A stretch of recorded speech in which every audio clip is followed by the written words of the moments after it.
Honourable Member for Regina Wascana. Thank you, Madam Speaker. I'm pleased to have the opportunity this evening to follow up on a question that I asked in question period on October 20th regarding this Liberal government's opposition to liquefied natural gas exports to Europe.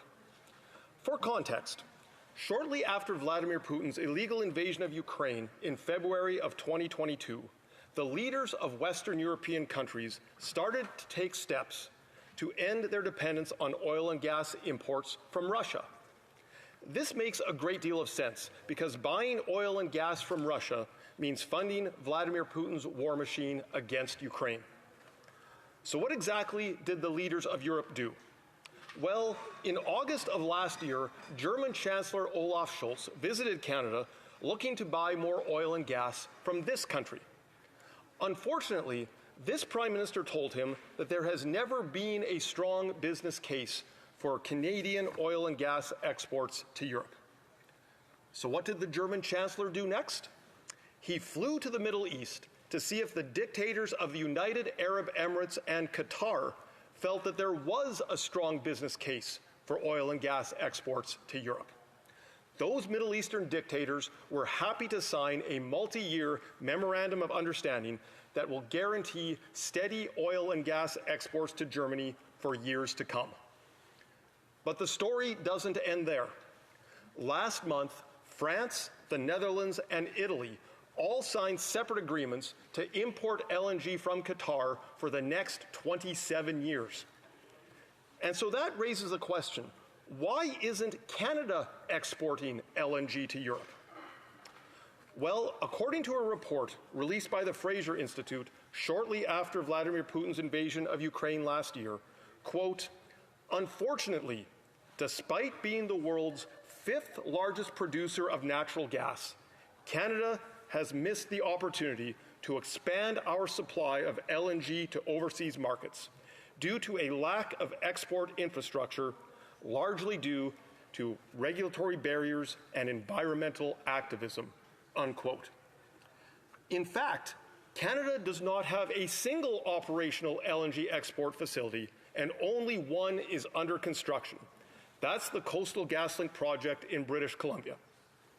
And so that brings us to my question in question period last month, when I asked if this Liberal government still believes that there is no business case for Canadian LNG exports. What was the government's response? Quote, Mr. Speaker, it's really shameful that the Conservative Party would use this humanitarian situation to peddle conspiracy theories, unquote. Madam Speaker, I would really like to know, what conspiracy theories was the Liberal minister referring to? Were last year's LNG deals between Germany and Qatar and the United Arab Emirates all conspiracy theories? When German Chancellor Olaf Scholz visited Canada last year, was he part of the conspiracy? What about the 3 agreements that Qatar signed last month with France, the Netherlands, and Italy? Are they in on the conspiracy as well? What about the 6,000 people who worked on the construction of the Coastal GasLink pipeline? Does the Liberal minister think that they are part of the conspiracy too? Madam Speaker, I would really like to know. The Honourable Parliamentary Secretary to the Minister of Energy and Natural Resources. Madam Speaker, I want to thank the member for the important question. Companies and countries around the world are making decisions to ensure that they are able to access and deliver energy that is reliable, clean, and affordable. That is true in Canada and around the world. Russia's invasion of Ukraine included significant impacts on global energy markets and supply chains. That is why the European Union signaled that they are looking to secure and sustainable sources of energy, stating that it's clean energy that will play the largest role in their long-term energy security. Madam Speaker, we must be skating where the puck is going. Les conservateurs sont des anti-changement climatique.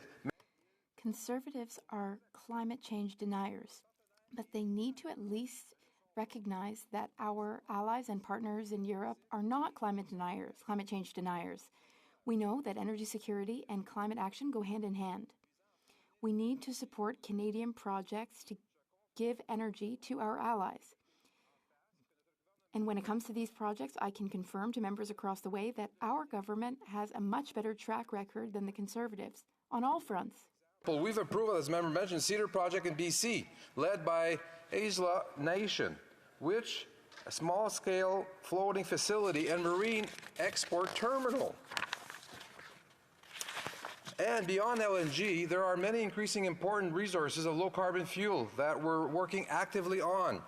One of the top 10 hydrogen-producing countries is Canada, has emerged as a leader in developing new hydrogen and fuel cell technologies. And allow me to add that the Atlantic Canada will be a significant driver of that as well. The Canada-Germany Hydrogen Alliance also will export hydrogen to Germany as early as 2025. And just last week, we announced financing of major hydrogen projects in Nova Scotia using wind power. Once the Conservatives stop their shameful blocking of Bill C-49, we will be able to get started on building wind turbines, offshore ones, in Newfoundland and Labrador and in Nova Scotia. This will mean thousands of jobs and a ton of clean energy for electricity grids, and we will be able to develop hydrogen, zero-emission hydrogen for export. They are harming our economic future, but we are taking action to build the future. Our efforts to bring clean nuclear energy and biofuels to our allies. There are growing opportunities for Canada, can-do technology. Earlier this year, the Minister of Energy joined the Romanian Minister to announce $3 billion loan to Romania that will be best spent on building 2 new can-do reactors in Romania. All of this money will be spent on Canadian companies. Good jobs for the clean sector will be powered in Romania and at no cost to the taxpayer.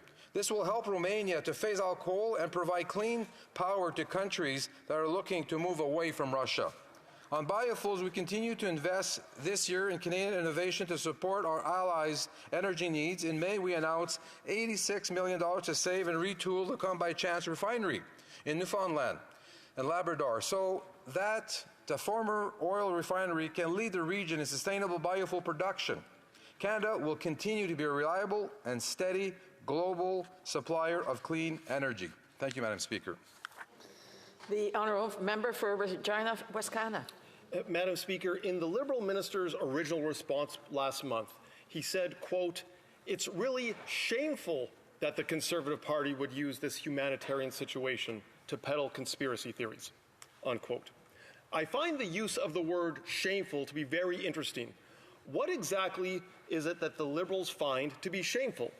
Do the Liberals think that it was shameful for German Chancellor Olaf Scholz to go to the Middle East to buy oil and gas after this Prime Minister gave him the cold shoulder? Is it shameful for other European countries to buy LNG from Qatar, given this Prime Minister's statements?